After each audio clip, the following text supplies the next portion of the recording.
Let's start with the prayers.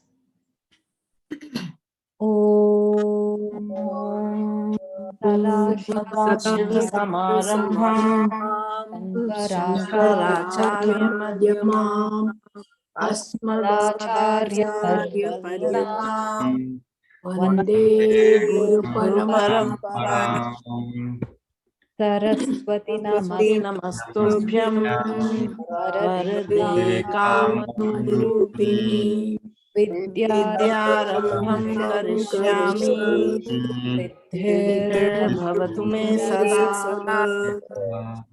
ओम सहना भवतु सहनौ भुनक्तु सह वीर्यं करवावहै तेजस्विनावधीतमस्तु मा विद्विषावहै।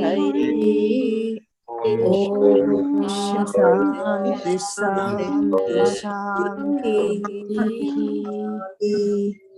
वासुदेवेन्द्र योगीन्द्रं नत्वा ज्ञानप्रदं मोक्षणार्थितार्थ्य तत्त्वबोधो विधीयते। ओम नमः शिवाय। हरि ओम शिवाय। हरि ओम। So last time we were looking at the second chapter. What is Atma? The student had asked, right? Atma kaha.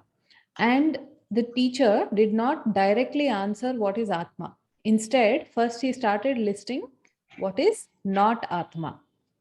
And he listed three categories, three buckets of not Atma. And under each of them, we have some subdivisions, right? So we have the first category, Shariratrayam, which has three parts, Panchakosha, which has 5, and Avasthatrayam, which has further 3. So these 11 together, these are Anatma, right? And these Anatma are different from Atma. So first, in Tattvabodha, we are going to study about Anatma before studying about Atma. So why we need to do this? Because like I explained in the last class, there is error and ignorance. There is first ignorance, and on top of that, there is error also. So we are correcting the error first. There is a mistaken conclusion. I believe that I am the body. I believe that I am the mind. I believe I am my thoughts and opinions, emotions. I believe that I am the roles I play. I believe I am a mother or a daughter or an officer or a manager. We believe that we are these different things. So, first, the notion that I am these things has to be weakened. Not just weakened, but if possible, eliminated also. When these notions are removed, then naturally a question will remain, who am I? If I'm not all of these things that I thought I was, then who am I? Then when that question comes, it is much easier to answer what is Atma. Because the question, what is Atma and who am I, are the same. Right? Because Atma is me. So now we have to first look at Anatma. And we will start with Shariratrayam. Shariratrayam means 3 bodies. So all of us have 3 bodies. The physical, the subtle, and the causal body. Sthula, Sukshma, and Karana Shariram. 3 types of body. Now first, today we are going to see what is Sthula Shariram. Okay, the physical body. We can read this and then we will see. You can unmute yourself. Apanchikrita panchamahābhūtaik kritam. Panchīkrita panchamahābhūtaik kritam. Satkarmajanyam. Satkarmajanyam. Sukha dukkhādi bhogayatanam.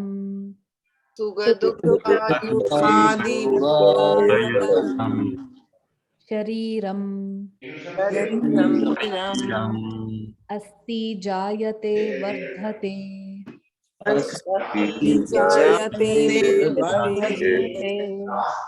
विपरिणमते अपक्षीयते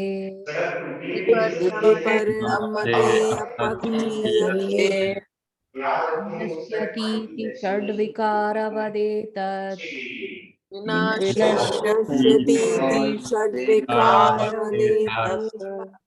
स्थूलशरीरम्.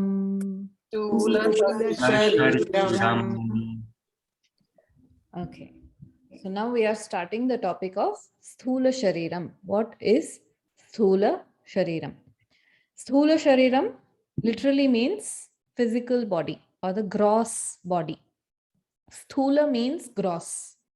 What does gross mean? Gross means that which is available for you to perceive with your sense organs. So the more number of sense organs it is available to, the more gross it is. Okay, so there are some things which are available to only one or two sense organs, right? Like for example, the air. Air or the wind is available only to touch. Does air, the breeze have color? No. Right? It doesn't have anything else. Sometimes it may have a smell, but that smell belongs actually to something else. The breeze, the pure breeze by itself has no other attribute other than touch, right? You can only feel it on your skin. And there are some elements, and those elements you can perceive with all your sense organs.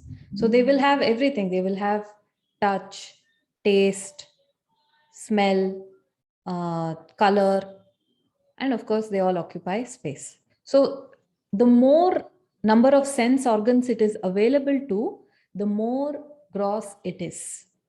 Okay, so that is what sthula means, gross, availability to the sense organs. Now, sthula shariram means the gross body, the physical body, which is the body that we all have, that we all see, that we all can perceive, not only of ourselves, but of other people's also, right? So this is the first one of Shariratrayam.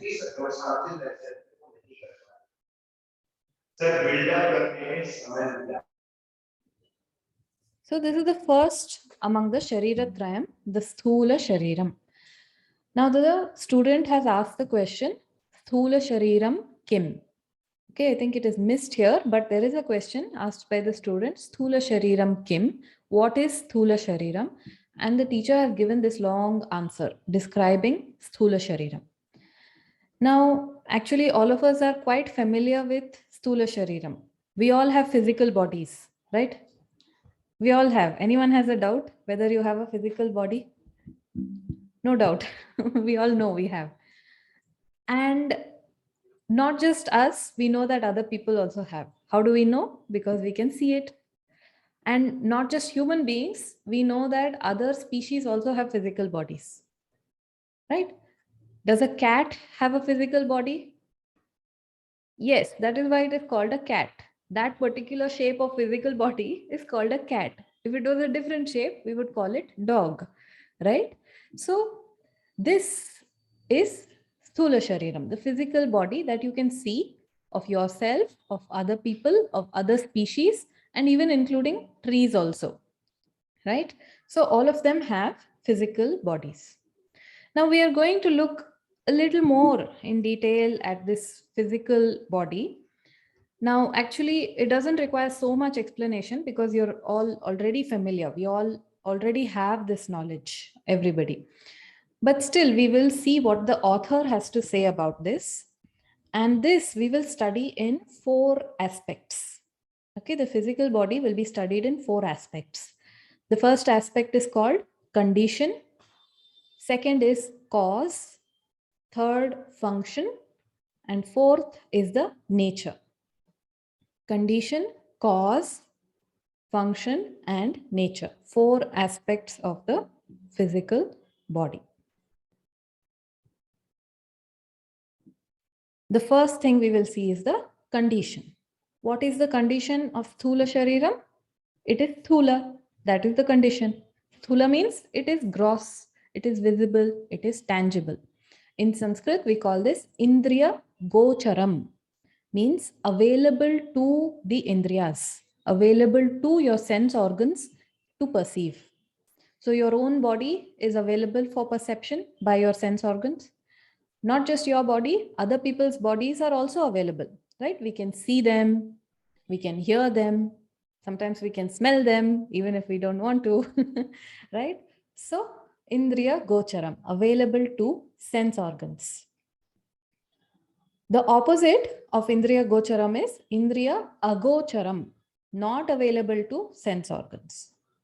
Okay, that we'll see later, but this physical body is definitely available for perception. Why? Because it is sthula.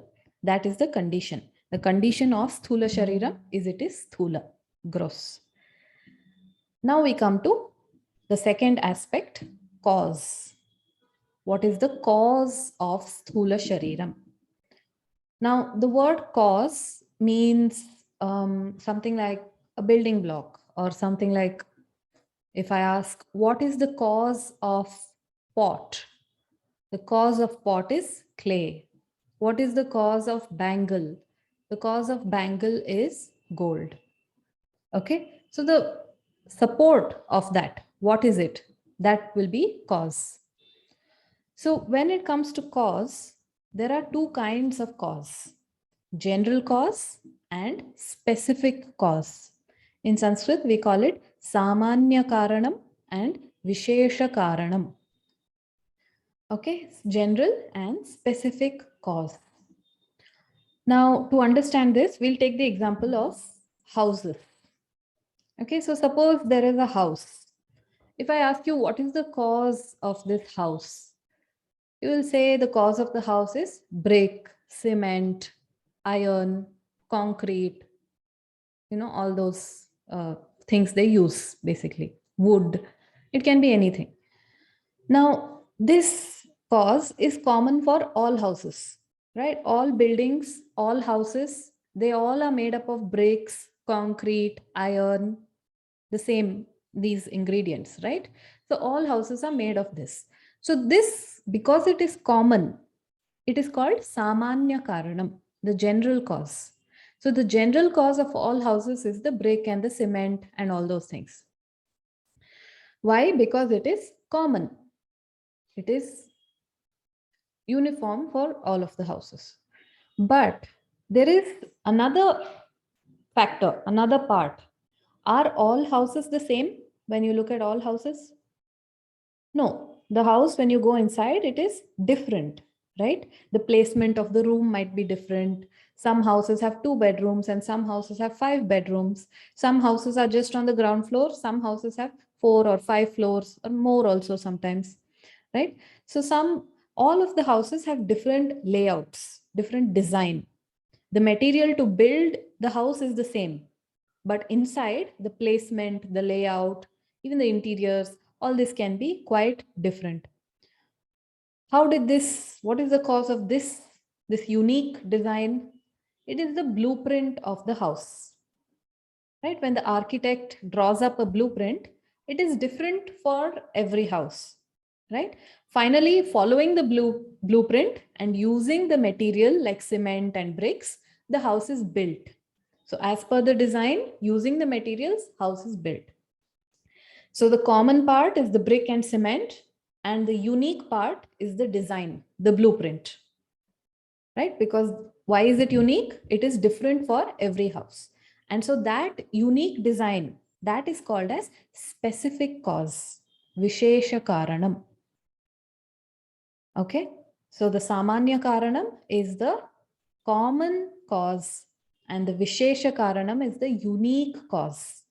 So the common cause will be the brick and cement, and the unique cause will be the design, the blueprint. Now, when it comes to human bodies, we're talking only about human bodies, okay, for now. So when it comes to human bodies, there are some things that are common, right? All of us have flesh, All of us have blood. All of us have internal organs, right? Brain, heart, lungs. All of us have these things. So if you ask, what is the cause of the human body? Biology will tell you cells, right? Human body is made up of cells. And chemistry might tell you it is a recurring sequence of certain chemicals that have come together in a particular way, right? And physics will tell you it is subatomic particles. So different methodologies, and you get different answers for what is the cause of this particular human body. Now, according to Shastra, the cause, the karanam for the human body is the Pancha Mahabhutani, the 5 elements.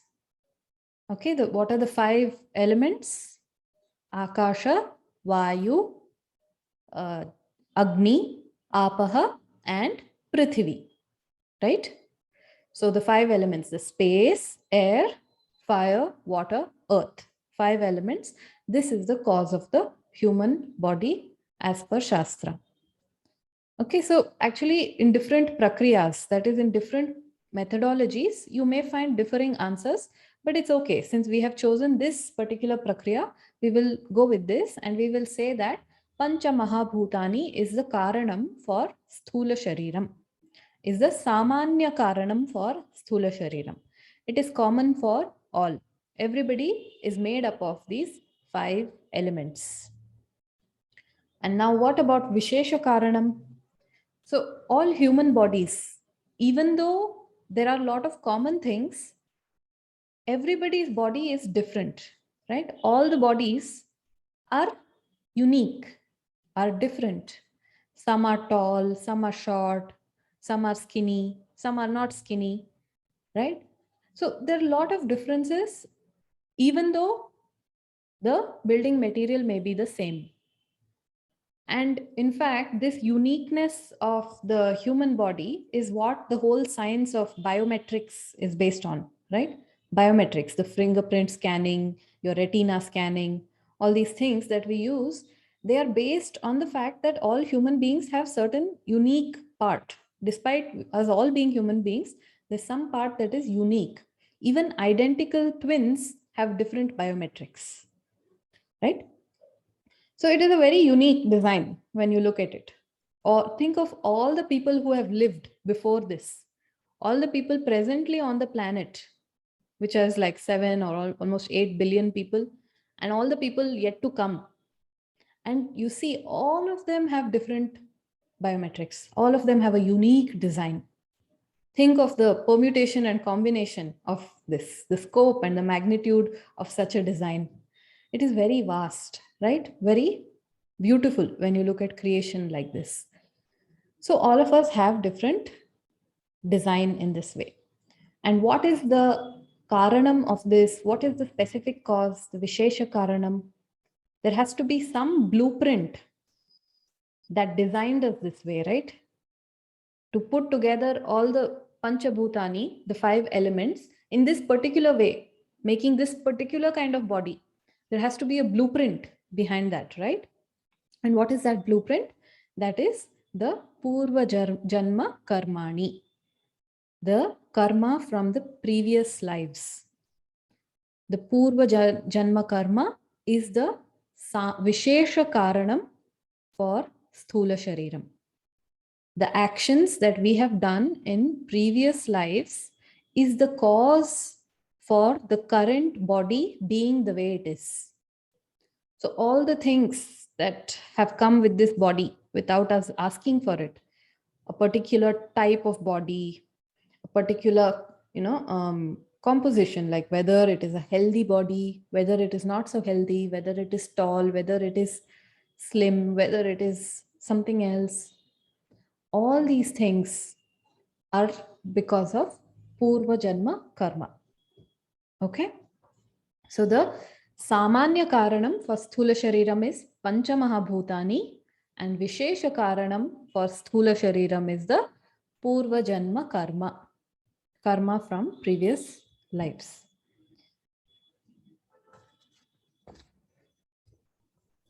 This karma can be of two types, punyam and papam. Okay, punyam are the seeds of future pleasurable experiences, and papam is the seed for future suffering. Right? So this punyam and papam is what is the karma, and this is what determines what kind of body we will have. Okay. So this is cause. Then the third aspect of Sthula Shariram is function. And the function of Sthula Shariram is that it is the abode of experiences. It is a temporary residence for the jiva. It is a temporary residence for the jiva, jiva being the individual, in which to stay. The jiva has to stay somewhere and then carry out the interactions with the world. Right? Whenever you are traveling, okay, whenever you go to a new city, what is one of the first things you do? You book a hotel room or you find somebody with whom you can stay, right? First, what we do, we try to set up a residence somewhere whenever we go to a new place. Right now you're at home, so no problem. But when you go to a new city, you book a hotel room or you find somebody and you go stay in that place. So before carrying out any other operations, before carrying out any other work, first we make sure that I am able to stay somewhere. I have a residence somewhere, even a temporary residence in a different city, but I'm able to stay somewhere. Then I carry out my work. Same for the jiva. Jiva also needs an abode, a residence, a base camp from where to carry out all the activities, from where to interact with the world. And that abode, that residence is this body. Okay, so once again, it is like the house. What does the house do? It provides residence for you. And what does the body do? It provides residence for the jiva. So that is the function of the Sthula Shariram, to provide a temporary residence. And now we'll see the fourth and final point, which is the nature of the Sthula Shariram. So as I mentioned, the body is temporary. Right? We know this because it comes, it stays for a while, and then it goes. And when it is here, is it constant throughout? No. You are born, and when you are born, you are a small baby. You are a different size, you are a different appearance, different shape. Everything is different, right? You wait 1 or 2 years, then again, once again, you are a whole different shape, different size, different appearance.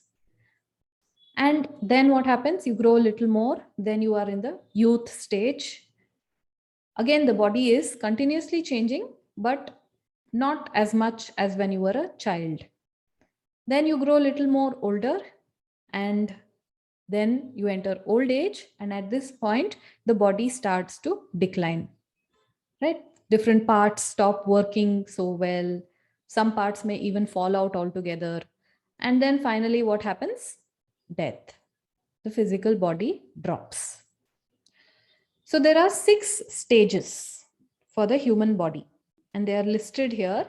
Asti, Jayate, Vardhate, Viparinamate, Apakshiyate, and Vinashyati.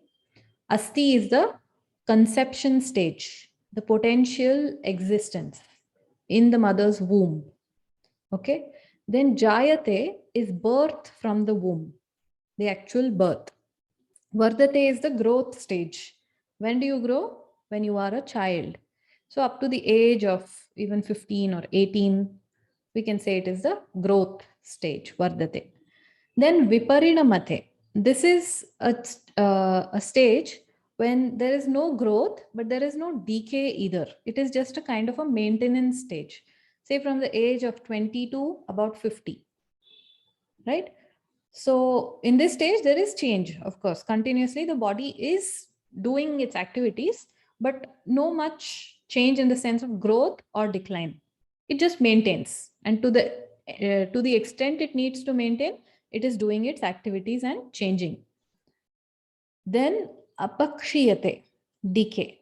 So after a certain age, say about 45 or 50, the body starts to decay, right? The functioning reduces, and overall there is a decline in the body.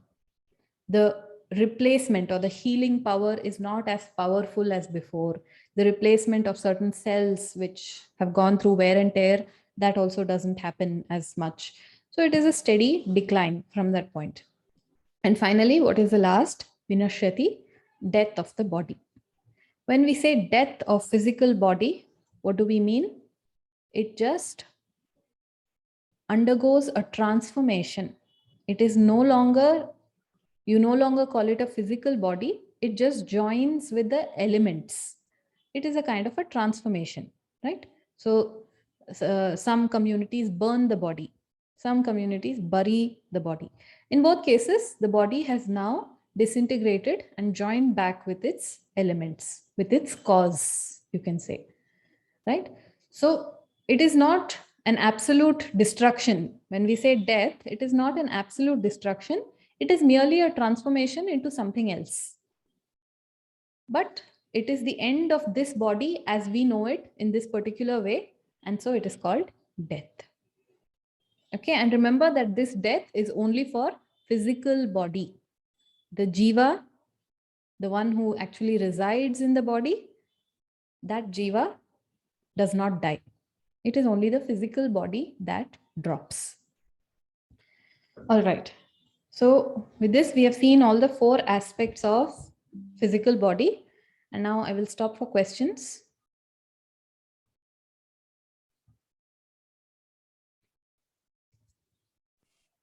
So, Medha ji, is this Samanya Karanam the same as Upadan Karanam, which we refer to in Gita? No, at this stage, don't confuse the things. Upadana and Nimitta is a very detailed and elaborate discussions that comes later in Bhashyams and all. So that time you see it how it is. Okay. Karanam means cause. So there also, when you say Upadana and Nimitta Karanam, there also we are talking about cause. But that is different. There we say instrumental and efficient cause. But here we're just talking about Samanya, that is the general cause, and the specific cause. It is different. Okay. Medha ji, yeah. When there is a death of the body and it gets into transformation to 5 elements, this jiva simultaneously leaves? Yes. And where it goes? It travels to the next body. Immediately? It depends on the karma. The So karma would have been decided, but it takes time for it to fructify. Where jiva remains till the next body is received? You can think of it as dissolving back into Karanam. Karanam. Okay. Thank you. Medhaji, can you explain the words of the definition you had given, Panch Mahabhute? Yeah, I will. But the concept is clear till here? Thank you. Okay, any other questions? So Karane, Medhaji, is you just said it gets dissolved in the Karane. So that is the Srishti, or that is the world, or what would Karane be? Karana Shariram. Dissolves into Karana Shariram. The ultimate cause. Medhaji, does the Atma immediately leave as soon as the body is dropped off, or it may take some time? Did I say Atma leaves? No, but... what did I say leaves? Jiva. Jiva leaves. Atma doesn't go anywhere. Atma is there all the time, everywhere. So when the body dies, Atma doesn't die. Atma is still very much there. Nothing happens to Atma. So don't get confused thinking Atma is equal to Jiva. They are 2 very different things. Okay. So Jiva leaves. Jiva leaves immediately, or sometimes is it a little gradual after a few hours, or is it? It leaves immediately. Okay. When the time is up, it is time for the jiva to leave. But a part of the prana may stay back for the decomposition process. Okay. That's it. Okay, that's what I wanted to know. Yeah.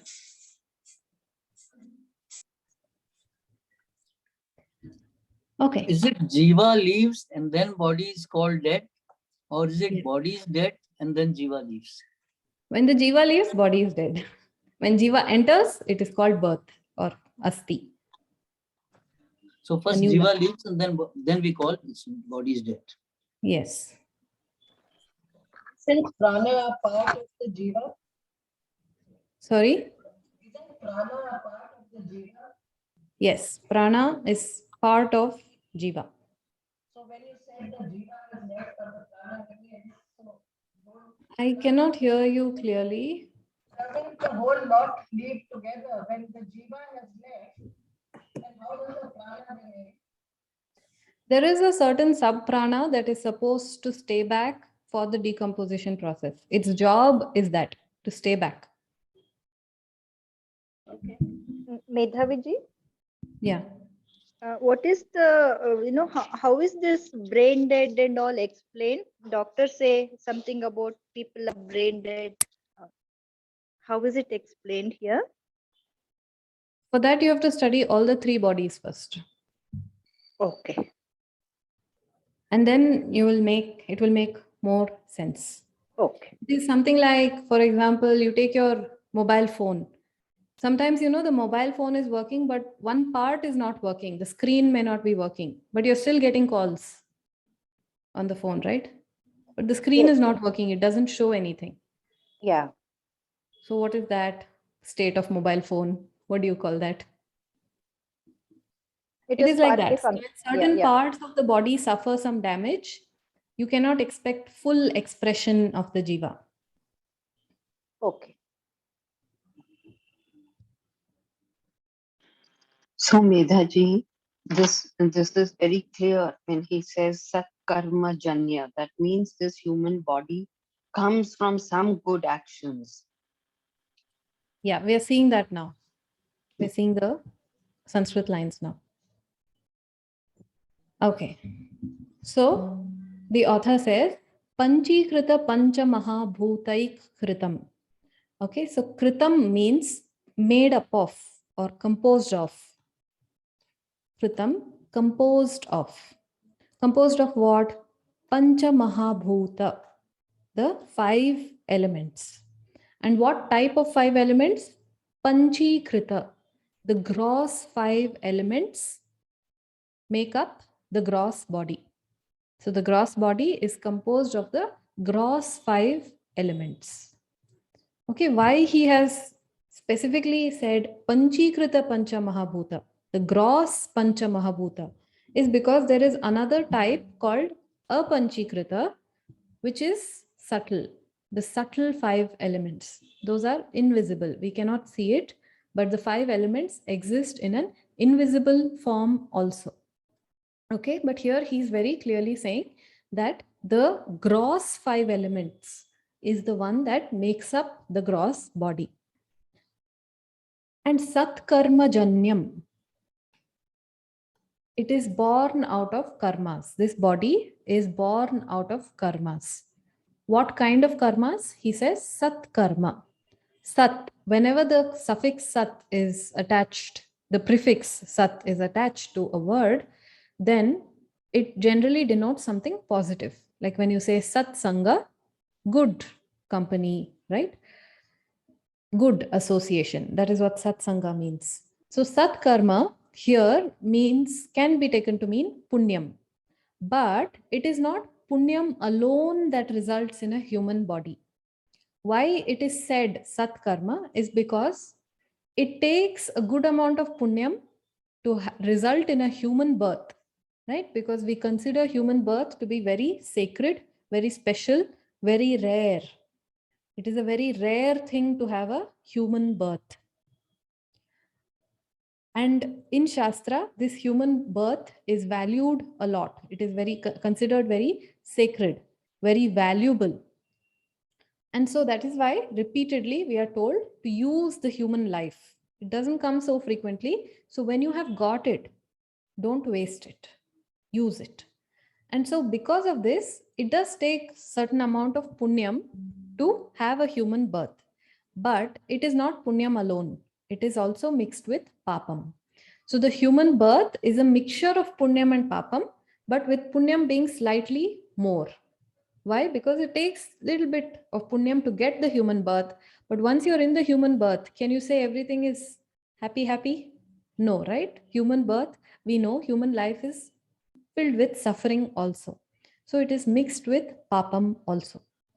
If there is too much punyam or only punyam, then the birth happens in one of the higher lokas, one of the celestial beings or one of the devatas. So a higher loka, a higher world. And if the papam is more, then it will be a lower birth. It might be an animal birth, or it might be in one of the lower lokas. Okay, so that is why as a human, it is almost 50-50, but punyam being little more. So that is why satkarma janyam, to indicate that little bit of punyam is required for this human birth. Then sukha dukkhadi bhogayatanam. Bhoga ayatanam. Ayatanam means residence, abode. Okay, bhoga ayatanam means the abode of experiences, the residence from which all the interaction takes place. And so bhoga means experience. What kind of bhoga? Sukha and dukkha. So the experiences of pleasure and pain, this body acts as a residence for the experience of that, right? It is where the jiva resides, and from this, using this body, these experiences happen. So it is like a setup, the home, the residence. Shariram, physical body. So this is the physical body we are talking about. Then these are the 6 types of change we discussed. Asti jayate, vardhate, viparinamate, apakshiyate, and vinashyati. Iti. Iti means this is the end of the list. These are the shadvikara. Shadvikara means 6 types of change. 6 types of change that the body undergoes. Shad means 6, vikara means to change. Vad means it has, or it is of the nature of these 6 kinds of change. Etat, this whole description, what till now everything we have discussed, etat sthula shariram. This thing is called as sthula shariram. Okay? Is this clear?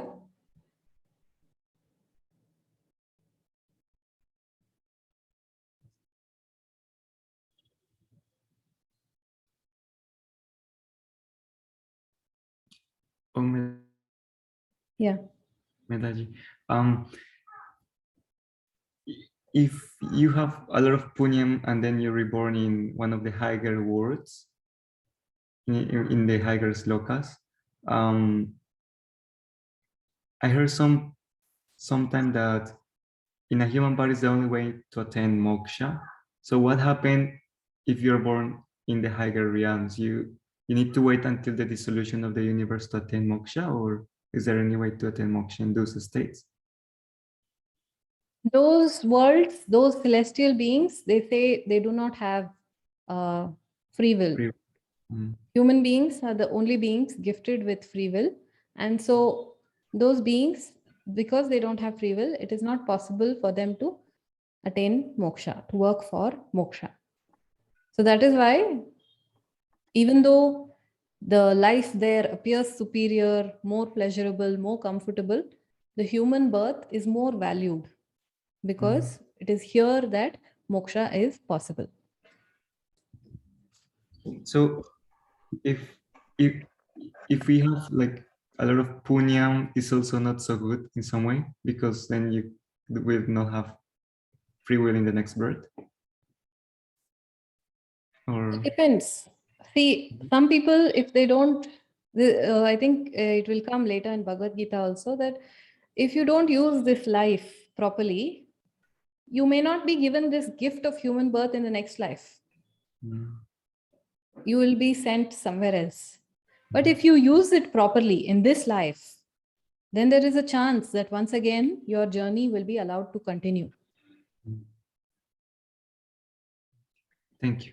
Medhaji, is it wrong to have a birth of an animal? It's not wrong, but it is not useful. The only thing the animal birth provides is that it exhausts certain karma, whatever the karma is. Sometimes it might be good, sometimes it may not be so good, but the animal can only exhaust the karma. It doesn't have a choice, right? The animal, it cannot choose to do certain things or not do certain things. Okay. Yes, Lata. Raji, just want to ask, how do we derive punyam and papam? Because ideally, there could be a situation, like suppose we are traveling and by accident, something is being knocked by us, maybe some animal or something. So it was not intentional, but it happened by accident. So is that also papam? No.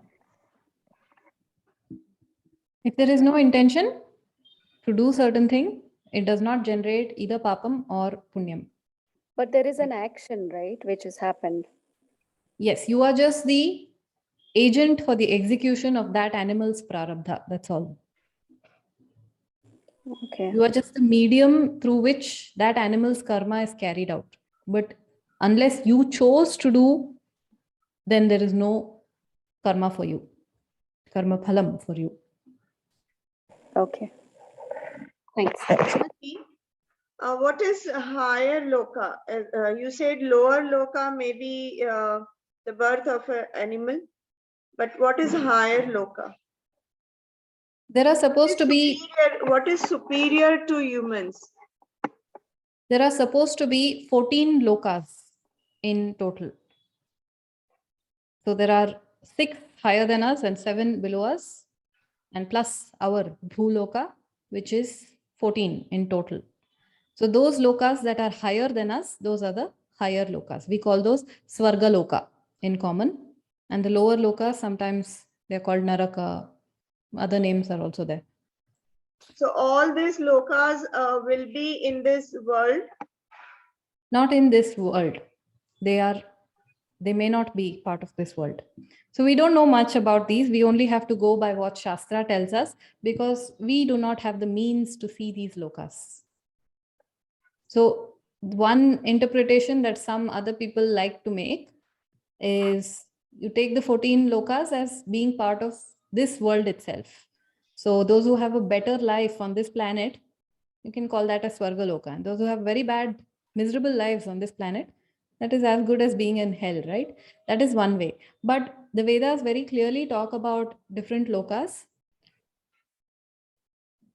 Okay. So we will have to accept it, because we don't have a way to prove or disprove it.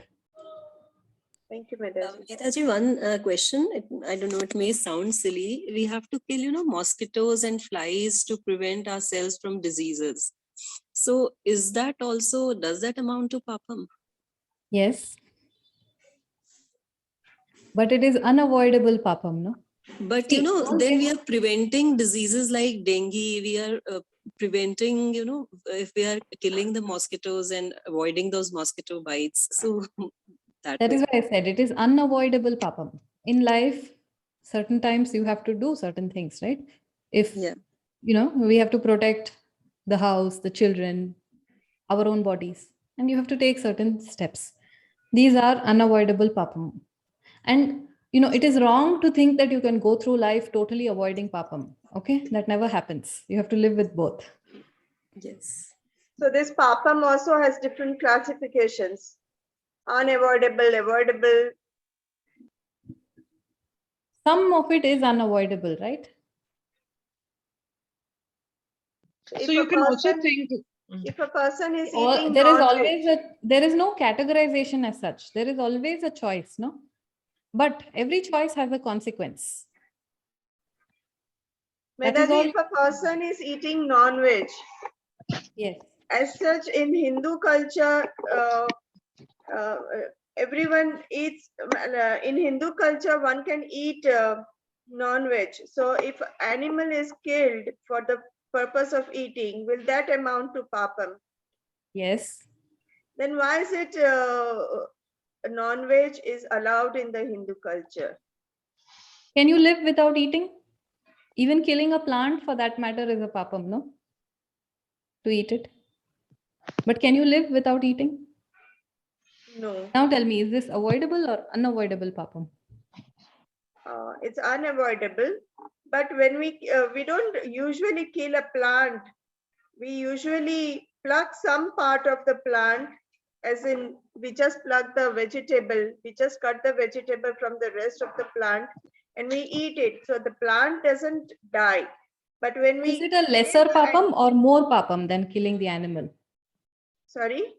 Is it lesser papam or more papam when you do that to the plant Lesser papam. compared to animal? Lesser, right? Now tell me, which is a better option? Yeah, of course, lesser papam is a better option. See, as mumukshus and finally as jnanis, the idea is to cause least amount of hurt to the world. Hmm. But it is unavoidable. Even the jnani, through through whatever, the jnani also cannot totally avoid being totally harmless to the world. Yes. You understand? Yeah. As long as you have a body, you will inhale and exhale. When you inhale, millions of bacteria will go in. They will Yes. come out. Some of them will die. Is that avoidable? No. Yes, that is the point. But we want to cause least amount of hurt to the world. That is why vegetarianism is recommended. Okay. Or Thank you. another Medaji. question. So Yes. we see a lot of corruption in this world and things like that. So there are still a lot of teenagers and generic. I'm just talking generic out here, where they go in for things like some sexual activity and abortion. So ideally, is that papam, because they have their own free will to go ahead and do abortions or not, right? It is papam. It's papam, yeah. Okay. So wherever there is I am free not will, saying that right or wrong. Understand what papam means. Okay, you have to be very clear with what is your understanding of papam. We are not talking about morality here. People tend to confuse papam and punyam with right and wrong. I should do, I shouldn't do. It is not should and shouldn't. It is if you do, what happens? That is the point. There, for every action you take, there is a consequence. Some of these consequences are pleasant. Some of these consequences are unpleasant. The unpleasant consequence we call as papam. That is Okay. the point. Medaji. So when Will you you please? ask certain question, is this papam, is this punyam? The only thing you should be asking, does this action I'm taking have any consequence? And is that consequence pleasurable or not so pleasurable? got it. Thanks. Medaji, will you please explain again this process of Panchikaranam? Panchikaranam means that will come later. The detailed explanation comes later in the text, but it just simply means a process of conversion of the subtle 5 elements into the gross 5 elements. There is a process through which it converts from subtle to gross. That process is called Panchikaranam. Okay. Thanks. Medhaji, two questions actually. One was, when we spoke about the animal life being just for the experience, and that we can, if we have that much of papam, that we can be reborn as an animal. But then at the end of that animal's life, is it possible, to come back in human form, or are they eternally doomed to just be as animals? They will come back, but we don't know whether it will be the next one or the next 10,000th one. We don't know. which birth will happen, but somewhere it will happen, and that is in the hands of karma phaladata. Right. For And us the to- other question is that when we have too much of punyam and we can go into a higher realm as that birth, then I know in previous discussion, I think it will be going later as well, but when we exhaust that punyam, then Yes. eventually we will again come back to human form to continue with our the karmic transaction, whatever, towards moksha. Yes. So being in Swarga is like being on vacation. Holiday. You will only be on vacation as long as you have money. The moment the currency is over, you have to come back home. So in the same way, the moment the punyam currency is over in Swarga, it will be, that body will end and a new body will be given. And what that body is, we cannot say. It might be another higher loka body or a lower loka body or even a human body. We don't know that. Medhaji, can I ask a question? Yeah, 1 minute. I think Anusha has raised her hand from. Okay. Namaste, Medhaji. Yeah. If a jiva's purpose is supposed to be moksha, what is the purpose of creation, or why is there creation when everybody is made to attain moksha? Nobody is made to attain moksha, but the purpose of creation is moksha. Okay. The world is here not for you to fix it. Okay. The world is here for you to use as infrastructure on your spiritual journey. Right. So when there is already a purpose that is fixed, then why go through the journey is my question. Which journey? The journey towards moksha. What do you mean by that? So for example, I don't know what kind of an example I can give. There is already a goal set, for example. Who has set this goal? So yeah, that's my question. If the creator set moksha as the purpose of creation, then Who if is there the is creator? Who is the creator who has set this goal? I don't know any creator who has set such a goal. right, okay. So you have to refine your understanding. There is no such, it is a fixed goal that everyone has to do, nothing like that. Okay. Okay. In the ultimate analysis, there is no such thing as moksha also, but you all are too young for that. So we'll stay away from that. Cool. Thank you. Yes. Yes. Next, if you have finished your question, please lower the hand and then I can go one by one. Yes. Medhaji, what I understand from her question is it that if one is getting a human birth, is it that in the part of journey, it is being given to us for attaining moksha? I understood her question that way, actually. That's why I'm saying. Yeah. That is, I think, what she was asking. Yeah, what everybody, all those who are getting human births, is it that it's an opportunity to attain moksha with your free will, or is it that all will attain moksha if they have a human birth? No, it is an opportunity which you have to choose.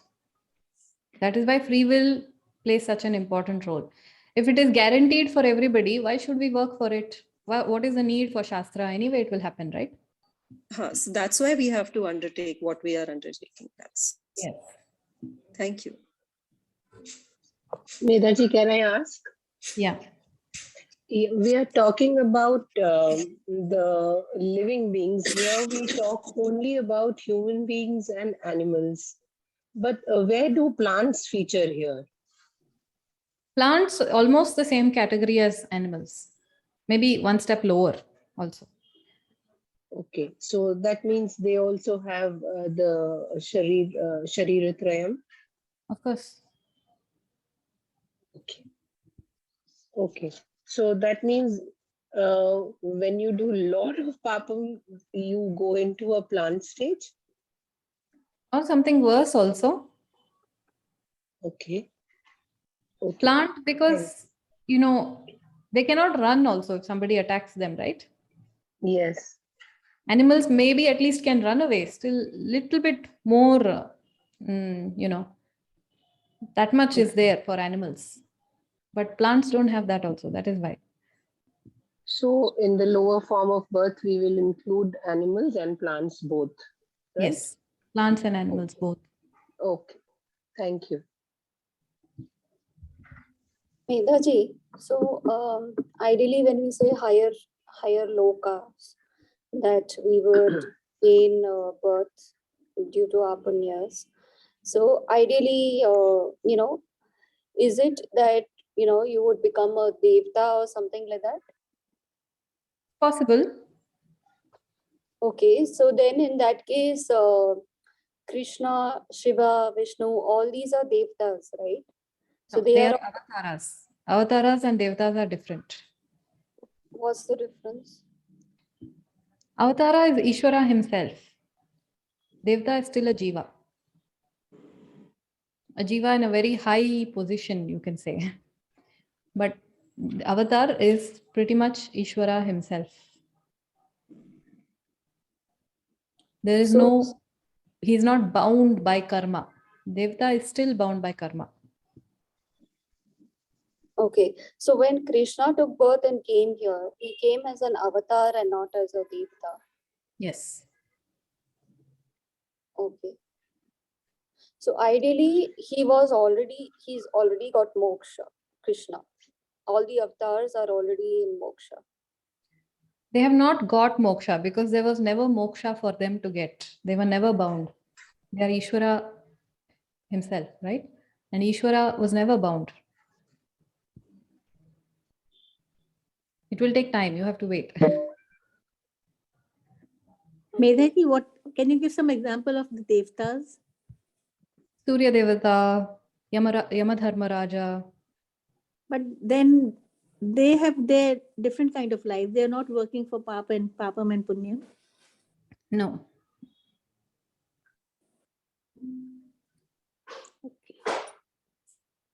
And they are permanent. They are not permanent. They have very long life, but when their punyam is over, they will also have to leave that body and take up the next body, whatever comes. For all of these questions, you have to wait until you finish the karma topic. And at least 6 to 10 chapters of Bhagavad Gita. Then these concepts will start to make more sense.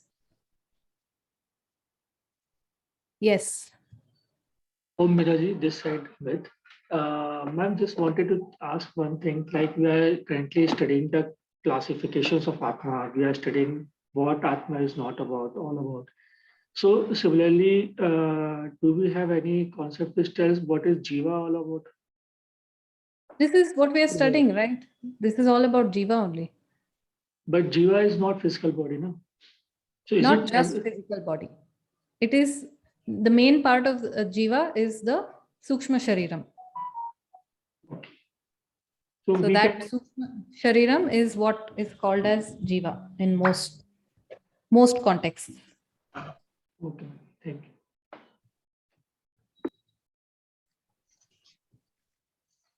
Medaji, what can one do to improve the papam? Like if an animal wants to do something good, what should an animal do to have another birth, the next birth in the human form?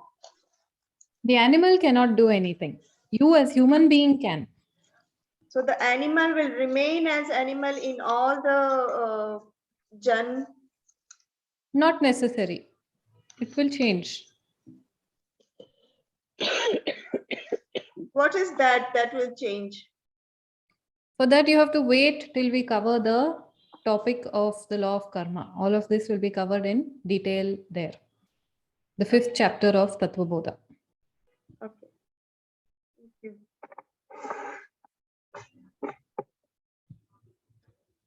Okay.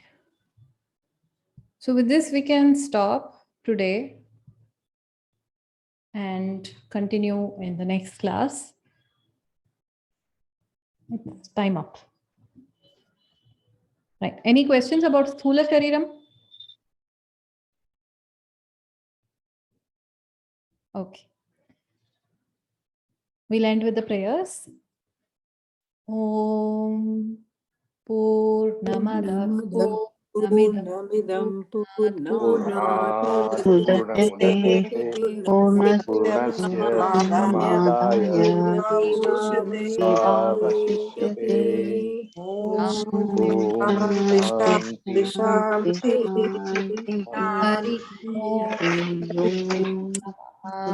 Hari Om Namaha Hari.